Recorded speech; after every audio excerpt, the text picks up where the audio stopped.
తిరుపతి లడ్డు వివాదం జరుగుతున్నటువంటి క్రమంలో జగన్మోహన్ రెడ్డి నిజంగానే చంద్రబాబు నాయుడు గారు ముఖ్యమంత్రి స్థాయి వ్యక్తి అయి ఉండి ఈ రకంగా జరగని దాన్ని జరిగిందని చెప్పడం ద్వారా అపవిత్రం చేశారు. కాబట్టి శ్రీవారిని దర్శించుకోవాలని చెప్పి జగన్మోహన్ రెడ్డి భావించిన తర్వాత డిక్లరేషన్ ఇచ్చే తిరుపతి వెళ్ళాలని చెప్పి వీళ్ళంతా చెప్పడం జరిగింది. నోటీసులు కూడా వచ్చాయని చెప్పి నేను జగన్మోహన్ రెడ్డి మాట్లాడడం జరిగింది. యాక్చువల్గా ఇది ఖచ్చితంగా డైవర్షన్ అంటే వీళ్ళు నమ్మరు, ఇది డైవర్షనే. ఓకే, ఏ విధంగా డైవర్షన్ మీరు అడగొచ్చు. లడ్డూ టాపిక్ని డైవర్ట్ చేయడానికి ఈ మతం తీసుకొస్తున్నారు. ఇప్పుడు అన్నమయ్య వెంకటేశ్వర స్వామికి బాగా ఇష్టమైన ఆయన అన్నమయాచార్యులు చెప్పారు, బ్రహ్మం ఒకటే పరబ్రహ్మం ఒకటే తందనాన్న తెండి తందనాన్న అని చెప్పేసి ఆయన చెప్పారు. బ్రహ్మం ఒకటే పరబ్రహ్మం ఒకటే అని చెప్పేసి చెప్పినప్పుడు అంతా ఒకటే కదా. ఇంకొకటి ఈయన జగన్మోహన్ రెడ్డి హిందూ కాదని చెప్పేసి మాట్లాడుతున్నారు. మనకి భారతదేశంలో పైన కాశ్మీర్ నుంచి కన్యాకుమారి వరకు ఉన్న ప్రతి ఒక్కడు హిందువే. హిందూ అంటే రిలీజియన్ కాదు. మీరు పాకిస్తాన్ వెళ్ళారనుకోండి, వీళ్ళు హిందుస్థాన్ అంటారు. అంత మాత్రాన వీళ్ళేమి హిందూ, ఇక్కడ ఉన్న వాళ్ళందరూ హిందూసే రీజన్ కాదు. హిందూ అని చెప్పేసి ఇక్కడ ఉన్న ప్రతి ఒక్కడు హిందువే. గాలి రెప్ప రాయి అందరూ హిందువులే. రాయి అని చెప్పేసి మాట్లాడుతున్నారు. ఆఫ్ఘనిస్తాన్ వెళ్ళండి, లేకపోతే ఇండోనేషియా వెళ్ళండి, వీళ్ళు హిందుస్థాన్ అని చెప్పేసి మాట్లాడతారు. ఎందుకంటే ఎప్పటి నుంచో దీనికి ఉన్న పేరు అది.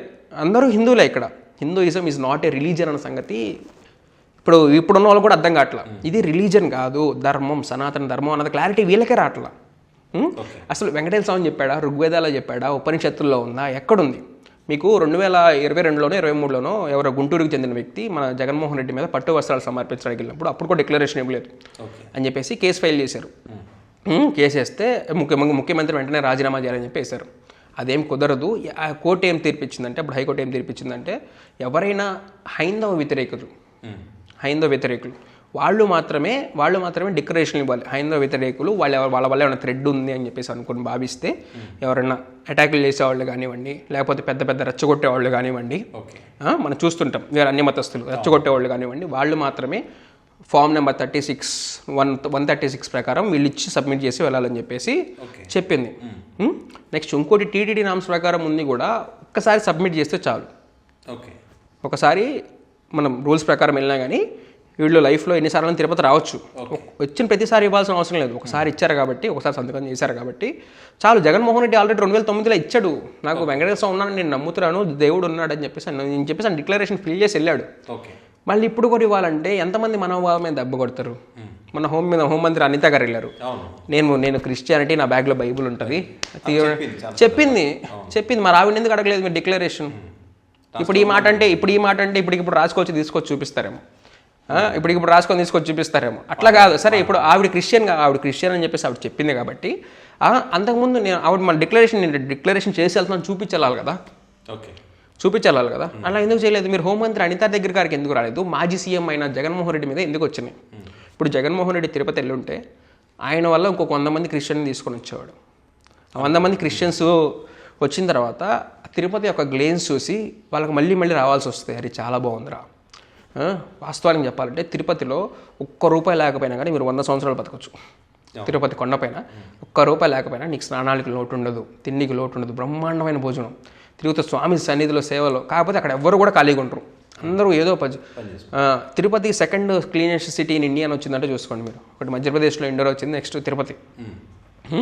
అర్థం అక్కడ అంత పవిత్రంగా భావిస్తారు. రేపొద్దున వేరే రిలీజియన్ పీపుల్ కూడా భావిస్తారు కదా. భావించేసి ఓకే ఇంత బాగుందిరా వాళ్ళ సాంప్రదాయం, వాళ్ళ ట్రెడిషన్, వాళ్ళ లొకేషన్స్, గుళ్ళు, గోపురాలు అంత బాగుంది. ఇప్పుడు మీరు జగన్మోహన్ రెడ్డిని ఆపడం వల్ల రేపొద్దున ఎవరికైనా గుడికి వెళ్దామన్నా కానీ ఇలాంటి డిక్లరేషన్ అడుగుతున్నారు అన్న భావన వస్తుంది. రేపొద్దున చర్చి డోర్ ఓపెన్ చేసి మాకు ఏం లేవు అని చెప్పేసి వాటర్ రమ్మంటాడు, అడిపోతారు అందరూ. మళ్ళీ ఇక్కడేమో హిందూయిజం అని చెప్పేసి అంటూ ఉంటారు. జగన్మోహన్ రెడ్డి వాడు హైందవ వ్యతిరేకులు అయితే ఏమైనా గుళ్ళు కూల్చాడు, లేకపోతే ఇంకోటి అనుకో. ఆయన గుళ్ళు కట్టాడు కదా, 3600 టెంపుల్స్ కట్టాడు. స్వామివారికి పట్టు వస్త్రాలు సమర్పించాలంటే దేవాదాయ శాఖ మంత్రి సమర్పించాలంట, లేకపోతే సీనియర్ మంత్రి అంట, లేకపోతే జిల్లా ఇన్ఛార్జ్ అంట. జిల్లా ఇన్ఛార్జ్ ఎవరు నాకు అర్థం కాదు. అంటే మీ దృష్టిలో చాగంటి గారు సమర్పించకూడదు, గరికపాటి గారు సమర్పించకూడదు, ఇంకోళ్ళు కూడా హిందుత్వానికి వాళ్ళ లైఫ్ మొత్తం కూడా ప్రవచనాలు చెప్పిన వాళ్ళు కూడా వచ్చి సమర్పించడానికి లేదు. ఇంత కృషి చేసిన వాళ్ళు వీళ్ళు రూల్స్ రాసుకున్నారు. వీళ్ళు ఎవరో కూడా నాకు అర్థం కావట్లేదు. అంటే మళ్ళీ దానికంటే CGF నుంచి ఫండ్స్ తీసుకోవాలంట. దానికి ఎన్ని కోట్లు వేసుకుంటారో నాకు అర్థం కావట్లేదు. ఎన్ని కోట్లు వేసుకుంటారో మాకైతే అర్థం కావట్లేదు. మీరు ఇవ్వాలి కదా రూల్స్ అన్నీ కూడా. హిందూయిజాన్ని భ్రష్టు పట్టిస్తుంది వాళ్ళ. ఒకటి ఆలోచించుకోవాలి మనం. అంతకుముందు పాతకాలంలో ఎలా అయితే ఉందో ఎవరిని టెంపుల్స్ రానియకుండా ఉండి కన్వర్ట్ అయిపోయారో, ఇప్పుడు మీరు కూడా అదే ప్రాసెస్ చేస్తున్నారు కదా. పాతకాలంలో ఎందుకు ఇన్ని అదర్ రిలీజియన్స్కి కన్వర్ట్ అయ్యారంటే వీళ్ళు తక్కువ జాతి అని చెప్పేసి చెప్తుంటే పక్కన వాళ్ళు ఏం చెప్పారు, మాకు ఏం లేవురా బాబు, మా దాంట్లోకి రా అని చెప్పారు. అటువైపు ఊపారు. ఇప్పుడు మీరేం చెప్తున్నారు, మీరే మాదే పెత్తనం అని చెప్పేసి చూపిస్తున్నారు కదా. మీరు ఇట్లా రావాలని చెప్పేసి మాట్లాడుతున్నారు. ఎట్లా ఇప్పుడు మరి హిందూయిజం తగ్గిపోతుందని బాధపడేది మీరే, వచ్చేటప్పుడు మీరు ఇట్లా అడుగుతున్నారు. అదేమంటే అన్ని టెంపుల్స్కి కాదు, కొన్ని టెంపుల్స్ కాదని చెప్తున్నారు. అక్కడికి ఆల్రెడీ ఒకసారి ఇచ్చాడు కదా టీటీడీ నామ్స్ ప్రకారం. మీరేమో అనిత గారిని అడగరు, పవన్ కళ్యాణ్ గారు వాళ్ళ వైఫ్ని అడగరు, వాళ్ళ పిల్లలు ఇద్దరు కూడా క్రిస్టియన్సే. నేను కూడా బాప్తీస్ని నా ఫ్రెండ్ నన్ను బాప్తీస్ చేశాడని చెప్పేసి భీమవరంలోనే కాకినాడలో అని చెప్పారు. నా ఫ్రెండ్ నన్ను బాప్తీస్ చేశాడని చెప్పేసి ఆయన చెప్పాడు. ఏంటిది? సో అంటే జగన్మోహన్ రెడ్డికి ఒక వర్గం ఓటర్స్ దూరం చేయాలని ఖచ్చితంగా సార్ హిందూస్ అసలు జగన్మోహన్ రెడ్డికి ఆయన ఒక క్రిస్టియన్ అన్న మెంటాలిటీ లేదు ఫస్ట్. ఎందుకంటే చాలామంది లబ్ధి పొందున్నారు. మీరు చెప్పాలంటే ఇప్పుడు జగన్మోహన్ రెడ్డి ఇచ్చినంత సంక్షేమం ఇవ్వలేక మీ దమ్ము, మీరు జగన్మోహన్ రెడ్డి 2.5 లక్షల కోట్లు వెల్ఫేర్ కింద ఇచ్చాడు ప్రజలకి. మీకుంటే మీరు అంత చేయగలనుకుంటే 3 లక్షల కోట్లు ఇవ్వండి. మీరు ఇచ్చిన దానికి ఏదో 5 సంవత్సరాల మీద 3 లక్షల కోట్లు ప్రజల దాంట్లో వేయండి. మీరు వెయ్యలేక ఆయన చేసిన డెవలప్మెంట్స్ 4 పోర్ట్లు, ఒక్కొక్క పోర్టు 10 ఐటీ కంపెనీలకు సమానం. హైదరాబాద్లో మ్యానుఫ్యాక్చరింగ్ అయ్యేది కూడా మా పోర్టు దగ్గరికి వచ్చి వెళ్ళాలి. రామాయపట్నం పోర్టు, మచిలీపట్నం పోర్టు, లేకపోతే ఇక్కడ కాకినాడలో కానీ ఇంకోటి అక్కడికి వచ్చి ఎక్స్పోర్ట్ అవ్వాలి. అక్కడ 4 పోర్ట్లు కట్టాడు. 4 పోర్ట్లు అంటే అయిపోతుంది. ఈ సంవత్సరం కూడా జగన్మోహన్ రెడ్డి ఉంటే ఆల్మోస్ట్ మొత్తం అయిపోయింది. అక్కడ ఒక 5,000 నుంచి 7,000 ఎకరాల్లో ఆయన చేసిన డెవలప్మెంట్, 5,000 నుంచి 7,000 ఎకరాలు ఇండస్ట్రీస్ పెట్టడానికి చేసుకున్నాడు. ఇప్పుడు కంపెనీస్ వచ్చేవాడు ట్రాన్స్పోర్టేషన్ ఛార్జ్ తగ్గుతుంది. వాడు వచ్చి హైదరాబాద్లో పెట్టాడు అనుకోండి, ఆ కంపెనీ వాడు, దానికి ట్రాన్స్పోర్టేషన్ ఎంత అవుతుంది? మళ్ళీ పోర్టు దగ్గర రావాలి ఎక్స్పోర్ట్ చేయడానికి. అదేదో అక్కడే ఉందనుకోండి, పోర్టు దగ్గరే ఉందనుకోండి, ఆ ల్యాండ్స్లో అక్కడే చేసి అక్కడే ఎక్స్పోర్ట్ చేసి అక్కడే ఇంపోర్ట్ చేసుకుంటాడు కదా. ఎంత పెరుగుతుంది రెవెన్యూ? అదొకటి. ఎవ్రీ 50 కిలోమీటర్స్కి ఒక ఫిషింగ్ హార్బర్ లేదా పోర్ట్ ఉండేది చూసుకున్నాడు. ఫిషింగ్ హార్బర్ వల్ల మనకి ఫిషింగ్ హార్బర్ అనే కాదు, లాస్ట్ ఇయర్ ఫైనాన్షియల్ ఇయర్ 2022 నుంచి 2023 వరకు 2 లక్షల కోట్ల బిజినెస్ జరిగింది ఫిషెస్. ఎంత ఇది ఆల్మోస్ట్ తెలంగాణ బడ్జెట్ అంత ఉంది. అది ఎంత బెనిఫిట్ వాళ్ళకి అర్థమవుతుందా? వాళ్ళు ఏం చెప్పారంటే, వాళ్ళు గుజరాత్ వెళ్ళి పట్టుకునేవాళ్ళు జగన్మోహన్ రెడ్డి లేకమున్నప్పుడు. గుజరాత్ వెళ్ళి పట్టుకున్నప్పుడు మీరు నాగచైతన్య సినిమా కూడా తీస్తున్నాడు, వీళ్ళు గుజరాత్ వెళ్ళి పట్టుకుంటా పాకిస్తాన్ బోర్డర్లోకి వెళ్ళిపోయారు. ఫిషరీస్ ఎవరైతే ఉన్నారో జాలరులు ఉన్నారో వెళ్ళిపోతే వాళ్ళు దొరికిపోయారు. తర్వాత జగన్మోహన్ రెడ్డి కరోనా టైంలో మన సెంట్రల్ గవర్నమెంట్తో మాట్లాడి వాళ్ళని వెనక్కి తీసుకొచ్చారు. ఎందుకంటే మనకే ఉంది కదా కోస్ట్, ఆడదాకా ఎందుకు వెళ్తున్నారు? India Andhra Pradesh is the second largest Coast line in India అని చెప్పేసి చెప్పారు. అంటే సార్ ఇక్కడ మాకు పట్టుకుని వాటిని చేపలను పట్టుకొని స్టోర్ చేసుకోవడానికి లేవండి, పట్టిన చేపలు చచ్చిపోతున్నాయి లేకపోతే వెళ్ళిపోతున్నాయి, దానివల్ల మాకు ఉపయోగం ఏం లేదు, అక్కడికి వెళ్ళి అమ్ముకొని బిజినెస్ చేసుకొని వస్తున్నాం మేము. అంటే ఏం కావాలంటే ఫిషింగ్ హార్బర్స్ కావాలంటే అప్పుడు వాటిని స్టోర్ చేసుకోవడానికి ఇచ్చేసి 10 ఫిషింగ్ హార్బర్లు కట్టాడు. చంద్రబాబు నాయుడు లైఫ్లో ఒక పోర్టు గురించి ఇంపార్టెన్స్ చెప్పాను కదా మీకు. అక్కడే కంపెనీ ఉంటుంది, అక్కడే ఇది ఉంటుంది. చంద్రబాబు నాయుడు లైఫ్లో ఒక పోర్టు కట్టాడని చూపించమనండి, యాక్సెప్ట్ చేస్తాం. ఇఫ్ ఇన్ కేస్ కట్టుంటే, నాకు తెలియకుండా కట్టుంటే, నాకు తెలిసి కట్టుంటే చూపించమనండి. ఒక పోర్ట్ కానివ్వండి, ఒక ఫిషింగ్ హార్బర్ కానివ్వండి. చదువుకున్న వాళ్ళు కూడా అందరూ ఏదైనా చేపలు పట్టుకోమంటారు. అరే మీకోసం కాదురా బాబు, ఇంతమంది సముద్రాన్ని నమ్ముకొని ఇట్లా ఇంతమంది బతికే వాళ్ళు ఉన్నారు, వాళ్ళందరి కోసం, జాలరోళ్ళ కోసం.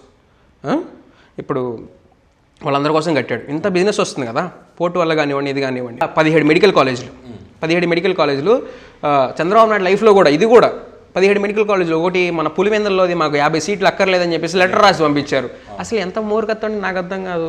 జగన్మోహన్ రెడ్డి ఏదో చేయలేదన్నారు, వచ్చి 2.5 months అయిపోయింది కదా. మీరు వచ్చి 2.5 monthsలో అది చేయొచ్చు, ఫ్యాకల్టీనో సంథింగ్ ఏదో రీజన్స్ చెప్పారు. మీరు ఎందుకు చేయలేదు? ఎందుకు పులివెందులు అంటే అంత కక్ష మీకు? 50 మెడికల్ సీట్లు అంటే ఏంటండి? ఇప్పుడు ₹1 కోటి మన రష్యా ఉక్రెయిన్ వార్ జరిగేటప్పుడు చూసుకోవచ్చు, అప్పుడు అందరికీ తెలిసింది.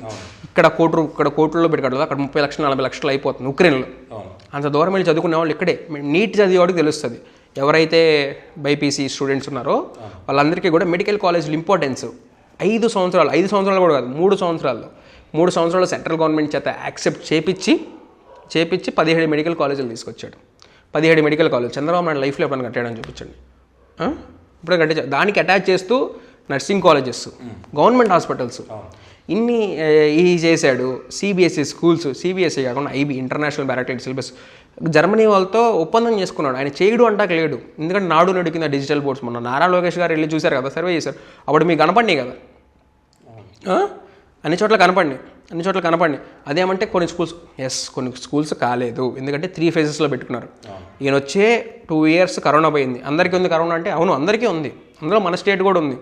2 years కరోనా, 3 yearsలో స్కూల్స్ 3 phases పెట్టుకున్నారు. ఫస్ట్ ఏదైతే అసలు పడిపోతే స్టేజ్లో ఉందో, లేకపోతే ఇంకో అసలు స్కూల్స్ దగ్గరలో లేని చోట్ల ఉన్నాయో, మన మహానుభావుడు 1600 స్కూల్స్ మూసేశాడు చంద్రబాబు నాయుడు గారు.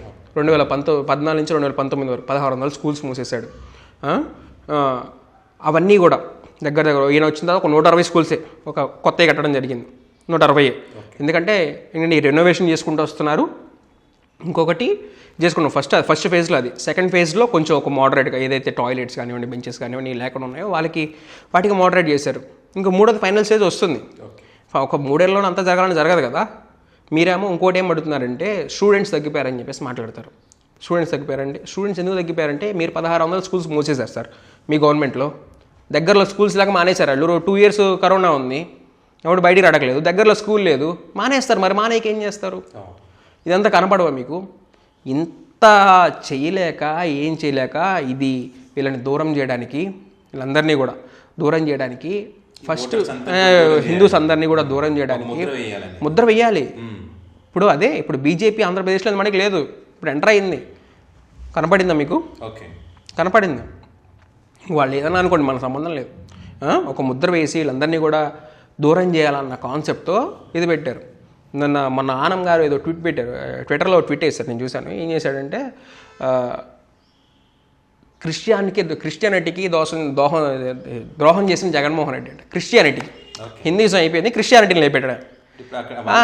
వాళ్ళని కూడా ఇచ్చేయాలి. అసలు ఎంత ఇంకొక డౌట్ వచ్చిందండి. అసలు ఆనంద్ గారు ఎవరు నాకు అర్థం కాదు. ల్యాబ్ రిపోర్ట్, ఎన్డీటీబీ రిపోర్ట్ ఆయన ఎందుకు తీసుకొచ్చి చెప్పాలి? టీటీడీ ఆయన మెయింటైన్ చేస్తున్నాడా? అసలు ఆయన ఎవరు? ఎన్డీటీబీ రిపోర్ట్ తీసుకొచ్చి ఇది ఇట్లా అని చెప్పేసి ఇట్లా చూసి ఇట్టుందని చెప్పేసి అట్లా మాట్లాడారు. వెంకటేశ్వర స్వామి మహిమలు కనపడతాయి అని చెప్పేసి మాట్లాడారు. వెంకటేశ్వర స్వామి మహిమలు ఇక్కడ కనపడింది. 2 నెలలు అయిపోయింది మీరు ఇచ్చేసి.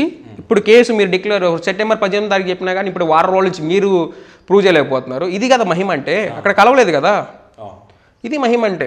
అసలు ఆయన ఎవరు? ఇవన్నీ ఆయన చేసిన సంక్షేమం ఇవ్వలేరు, ఆయన చేసిన డెవలప్మెంట్ చేయలేరు, ఆయన చేసినట్టు స్కూల్స్ బాగు చేయలేరు, మెడికల్ కాలేజ్, గవర్నమెంట్ హాస్పిటల్స్ చెయ్యలేక ఇది చేస్తున్నారు. అదేమనంటే చంద్రబాబు నాయుడు ఇది తనుకున్నాడు అంటే ప్రజలు నమ్మే అవకాశం ఉంటుందా? జగన్ డిక్లరేషన్ అడిగి ఒక వర్గం ఓటర్లు దూరం చేయాలని చెప్పి చంద్రబాబు నాయుడు గారు ఏదైతే భావించారో అది ప్రజలు నమ్మే పరిస్థితి కనిపిస్తుందా? నమ్మే పరిస్థితి మనం ఇక్కడ 2 విధాలుగా ఆలోచించుకోవాలి. ఒకటి ఏంటంటే ఇండియా మొత్తం మీద కూడా హిందూయిజం అనేది ఒక భయాన్ని క్రియేట్ చేస్తున్నారు. హిందూయిజం ఇంక ఉండదు, హిందూయిజం ఉండదు అన్న భయాన్ని వీళ్ళు క్రియేట్ చేస్తున్నారు బాగా. నిజానికి 1947 నుంచి తర్వాత కాంగ్రెస్ ఒక 60 ఏళ్ళు పరిపాలించింది. 500 సంవత్సరాలు నీకు ముస్లిమ్స్ పరిపాలించారు, 300 ఏళ్ళు వీళ్ళు పరిపాలించారు. మరి అప్పుడే పోనీ హిందూయిజం ఇప్పుడు ఎందుకు పోయింది నాకు అర్థం కాదు. ఎవడొచ్చినా కానీ సనాతన ధర్మాన్ని ఏమీ చేయలేడు. వీళ్ళు ఏం భయపెడుతున్నారంటే ఆఫ్ఘనిస్తాన్ ఇది అయిపోయింది, మన బంగ్లాదేశ్లో హిందూస్ మీద అటాక్ జరుగుతుంది, నువ్వు మేలుకో చేస్తున్నారని చెప్పేసి ఒక హిందూయిజం లేదు నేను పూజలు చేసుకోవడానికి భయపెట్టేస్తున్నారు జనాలు. ఇక్కడ భారతదేశంలో కొన్ని ఆటుపాట్లు జరగొచ్చేమో. ఇప్పటికి కూడా ముస్లిమ్స్ తాడిబొట్టు కట్టుకుంటారు. ఎందుకు కట్టుకుంటారు? మనకి కాళ్ళకు మెట్లు పెట్టుకుంటారు. ఎందుకంటే ఈ దేశం కల్చర్ని వాళ్ళు ఆ మతంలో ఉన్నా కానీ వాళ్ళు ఫాలో అవుతున్నారు. ఇది ఎక్కడికి పోయినట్టు కనిపిస్తుంది అంతే మీకు. వీళ్ళు భయపెట్టే ట్రిక్స్ చేస్తున్నారు ఇది నేను కూడా దానికి బాధ్యుడిని. ఫస్ట్లో నేను కూడా రాహుల్ గాంధీ గారు మొన్న పార్లమెంట్లో చూసి ఫస్ట్ నేను రియాక్ట్ అయిపోయి రాహుల్ గాంధీ నువ్వు ఎలా మాట్లాడుతావు హిందువుల మీద అని చెప్పేసి తిట్టేశాను ఫస్ట్. అదేంటంటే వీళ్ళు కట్ చేసి పెట్టారు. తర్వాత యాక్చువల్గా రాహుల్ గాంధీ ఏం మాట్లాడాడు వింటే, అరే నిజంగా తప్పు చేశాను నేను, ఆయన ఏం మాట్లాడలేదు, హిందువులను ఏమనలేదు. ఆయన తిట్టింది బీజేపీ పార్టీని. బీజేపీ అంటే ఓన్లీ హిందూ పార్టీ, హిందూసే కాదు, బీజేపీ అంటే ఓన్లీ హిందూస్ అన్నట్టు కాదు అని చెప్పేసి అన్నాడు. బీజేపీ వాళ్ళు అసత్య బీజేపీ వాళ్ళు అంటే వీళ్ళ హిందూస్ని పెట్టారు. అసత్య అన్నారు. అసలు వీళ్ళు మరి అట్లాగే కనపడుతుంది ఇక్కడ. ఆయన శివుడి బొమ్మ ఫోటో చూపించి ఒక చేతిలో ఫస్ట్ హిందూస్ అన్నవాళ్ళు శాంతియుతంగా ఉంటారు, తర్వాతే ఏదైనా కాకపోతే ఆయుధం తీస్తారు అని చెప్పేసి ఆయన మాట్లాడాడు క్లియర్గా. దాన్ని ఎట్లా ఇది చేశారు సార్ మీరు? అట్లా మోడరేట్ చేయడానికి మీడియా ఉంది, అసలు అనకూడదు కానివ్వండి. మీడియా అనేది ఇప్పుడు ప్రజెంట్ ఉన్న దాంట్లో నెంబర్ 1 ప్రాసెస్. వాళ్ళు ఎట్లా చేస్తున్నారంటే అసలు నిజం చెప్పండి సార్, నిజం చెప్తే మాకు ఓకే, వీళ్ళు స్వామీజీలు కానివ్వండి వీళ్ళు కానివ్వండి ఇది చెప్పినా కానీ ఎందుకు చేయట్లేదు కూడా అర్థం కాదు. నేను వాళ్ళ పేర్లు చెప్పను కానివ్వండి, నేను ప్రూఫ్లు పెట్టా. సార్ కంపెనీ వచ్చింది ఇది ఇప్పుడు వచ్చింది, ఎక్కడ పెట్టారు ప్రూఫ్స్ వాళ్ళకే పెట్టా స్వామీజీలకి పెట్టాను నేను. సార్ వచ్చింది ఇది, మీరు ఎందుకు ఇట్లా మాట్లాడుతున్నారు, లడ్డు గురించి ఎందుకు ఇలా స్ప్రెడ్ చేస్తున్నారు, ఎందుకు జగన్మోహన్ రెడ్డి ఇంత కూల్ చేశారని చెప్తున్నారు. నేను వాళ్ళకి అన్ని ప్రూఫ్లు పెట్టాను, అన్నీ పెట్టాను. పెట్టిన తర్వాత కూడా మీరు ఎందుకు మాట్లాడుతున్నారంటే రిప్లై లేదు. అంతకుముందు దాకా మాట్లాడిన వాళ్ళు, నేను మాట్లాడిన అంతకుముందు నేను మీడియాలో మాట్లాడిన వాళ్ళు ఇప్పుడు మాట్లాడట్లేదు. ప్రూఫ్లు పెట్టాను కదా, అంటే వాళ్ళకల్లా వాళ్ళోళ్ళు ఎవరైతే హిందూస్ అని పేరు ఉంటుకో చాలు, ముసుగులో ఉంటే చాలు, వాడు డెవలప్మెంట్ చేయకపోయినా అనవసరం, వాడు 10 మంది విద్యార్థులకు న్యాయం చేయకపోయినా అనవసరం. నా ఊహ తెలిసిన ఇప్పటి నుంచి కూడా గవర్నమెంట్ స్కూల్స్ మారినాయి అని నేను వినలా. నేను గవర్నమెంట్ స్కూల్లో చదువుకున్నా. 2015 బ్యాచ్, 2015 నా 10th చంద్రబాబు నాయుడు గారు ముఖ్యమంత్రి. టాయిలెట్స్లో మా దాంట్లో కనీసం మా తెనాల్లో నెంబర్ 1 స్కూల్ మంది గవర్నమెంట్ స్కూల్, మళ్ళీ మాకే టాయిలెట్స్ లేవు. బయటికి వెళ్ళేవాళ్ళం, ఇట్లా రైల్వే ట్రాక్ ఉంటుంది దానికి వెళ్ళేవాళ్ళం. బతుకు మార్చింది ఆయన, పిల్లలకి మార్చాడు. ట్యాబులు అంటారు, అదే చంద్రబాబు నాయుడు వాళ్ళ మనవడు మాత్రం ఫారెన్లో చదువుకోవచ్చు, వాడికి ట్యాబ్ ఉండొచ్చు, అన్నీ ఉండొచ్చు, కానీ పేద పిల్లల దగ్గర ట్యాబ్ ఉంటే ఆడు నాశనం అయిపోతాడు వీడియో గేమ్స్. తల్లిదండ్రులుగా చూసుకోవాల్సింది నీ దేవాంశి నువ్వు ఎలా చక్కగా చూసుకుంటున్నావో పిల్లలు వాళ్ళు కూడా ఒరే నువ్వు దాన్ని అసలు అది అన్లాక్ చేయడానికే పాసిబుల్ కాదు సార్. పేరెంట్స్ డబ్బులు ఇచ్చి నేను బైజూస్లో కూడా జాబ్ చేశాను నేను. పేరెంట్స్ డబ్బులు ఇచ్చి నువ్వు వెళ్ళి సెల్ ఫోన్కి వెళ్ళి మార్పించుకొని వస్తే వాడు ఏం చేస్తాడు, ఇంకా పేరెంట్స్ కూడా కలిసి సినిమాలు చూస్తున్నారు. ఎవరిది తప్పు? పేరెంట్స్ కూడా కలిసి సినిమాలు చూస్తే జగన్ మామ చెప్తావు చెప్పుకోపో అంటున్నాడు. అరే నీకు ట్యాబ్ ఇచ్చి బైజూస్ కంటెంట్ ఇచ్చి అన్లాక్ చేయకుండా ఉంటే నువ్వు సాఫ్ట్వేర్ మార్పించి అన్లాక్ చేసుకుని వస్తే ఇంకేమనాలి? గుర్రాన్ని ఆడదాకే తీసుకెళ్తాం, తాగిద్ది తాగపోయింది దాని ఇష్టం. ఇంకా మన చేతి ఇంకా అంతా మా చేశాడు. ట్యాబ్స్ ఇచ్చాడు, డిక్షనరీస్ ఇచ్చాడు, ఎన్ని ఇచ్చాడు. ఎడ్యుకేషన్ సిస్టమ్ తెలుగు లేకుండా చేస్తున్నాను. ఒక సైడ్ తెలుగు టెక్స్ట్, ఒక సైడ్ తెలుగు ఉంటుంది మా టెక్స్ట్ బుక్స్లో, ఆంధ్రప్రదేశ్ టెక్స్ట్ బుక్స్లో. ఒక సైడ్ తెలుగులో ఉంటుంది, ఇంకో సైడ్ ఇంగ్లీష్లో ఉంటుంది. తెలుగును మర్చిపోయి చేస్తున్నా అన్నారు. అసలు ఐడియాలజీ చూడండి ఎట్లా చేశారు వాళ్ళు. తెలుగును మర్చిపోకుండా ఇప్పుడు టీచర్ వచ్చి చెప్పేదాకా నేను ఆగాల్సిన అవసరం లేదు. నాకు ఒక పక్క ఇంగ్లీష్లో ఉంటుంది చదువుకోగానే, ఈ పక్క తెలుగులో ఉంటుంది. బెటర్ అండర్స్టాండింగ్ కదా. అంత సిస్టమ్ని అంత డెవలప్ చేశాడు. మీరు ఏమైనా చేయగలరా? లేదు. ఇవన్నీ చేయలేక కక్కలేక మింగలేక ఒక హిందూస్ని దూరం చేయాలని చెప్పేసి ఒక ట్రాప్. ఇప్పుడు జగన్మోహన్ రెడ్డి ఏం చేశాడు అన్నది హిందూస్కి అందరికీ కూడా క్లారిటీ వస్తుంది. ఖచ్చితంగా జగన్మోహన్ రెడ్డి హిందూస్ అనేది దూరం చేయాలి అన్న ప్లాన్లో హిందూస్ అంటే ఇలా మైండ్నే కూడా అసలు హిందూస్ అన్న వాళ్ళు వైసీపీకి ఎందుకు సపోర్ట్ చేస్తున్నారు అర్థం కాదంట. ఏం మాట్లాడుతున్నారు మీరు? ఆ మాటలు మాట్లాడేవాళ్ళు రండి, మాట్లాడి డిబేట్ చేసుకుందాం, మనం ఎంత ఇది ఉందో చూసుకుందాం. అంటే హిందూస్ అంటే ఓన్లీ బీజేపీ కానోడు హిందూ కాదు అన్న వాళ్ళ ఉద్దేశం క్రియేట్ చేస్తున్నారు. చంద్రబాబు నాయుడు కనీసం బొట్టు పెట్టుకొని కనబడ్డాడు ఎప్పుడన్నా? మీకు ఎప్పుడన్నా ఒకసారి కనపడతారు, రెగ్యులర్గా ఆయన ఏం కనపడరు. పూజ హారతి ఇస్తున్నా కూడా హారతి ఇస్తున్నా మీరు చూసుకోవచ్చు, అది కింద పడిపోయింది. వెంకటేశ్వర స్వామి పట్టాన్ని చెప్పులు వేసుకొని పట్టుకెళ్తున్నాడు. ఆయన దీక్షలో చెప్పులు వేసుకొని తిరుగుతారు. ఎవరు సార్ మీరు అంతా? నాకు అర్థం కాదు. ఇంకా పర్సనల్ లైఫ్ గురించి మాట్లాడితే చాలా వెళ్తాయి. దీక్షలు చెప్పులు వేసుకొని చేస్తారు. అదేమనంటే ఏదైనా ఉంటే గుచ్చుకుంటారు. మీరు ఏమైనా అడవిలో నడుస్తున్నారా? ఎక్కడ నడుస్తున్నారు? మేము కొండపైనే అయ్యప్ప స్వామి కొండపైనే చెప్పులు లేకుండా వెళ్తాం, అక్కడేం గుచ్చుకుంటాను. అసలు నువ్వు ఉందే నార్మల్. ఒక డిప్యూటీ సీఎం నడుస్తాడంటే ఎలాంటి రోడ్లు నడుస్తాడు, ఎలాంటి ఆఫీసులో నడుస్తాడు? అది సార్. Thank you.